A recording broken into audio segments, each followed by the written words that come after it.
Wala sa talent yan. Nasa sipag yan. Sa ating buhay, marami tayong kilala na mga tao na magaling naman. Grabe ang talent. Grabe ang mga abilities nila. Minsan, nagugulat ang mga tao sa paligid niya na may kakayanan pala silang ganon. Kaya pala niya ng ganon. Pero bakit ganon? Bakit ganon ang kalagayan niya sa buhay?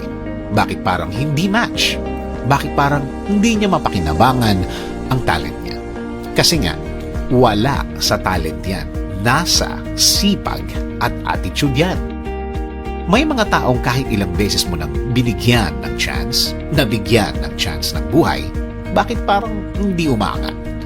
Parang hindi nagle-level up. Parang hindi niya napapakinabangan ang kaya niyang gawin. Di nga ba, sabi nila, hard work beats talent when talent doesn't work hard. Kailangan talaga ng tamang plano at approach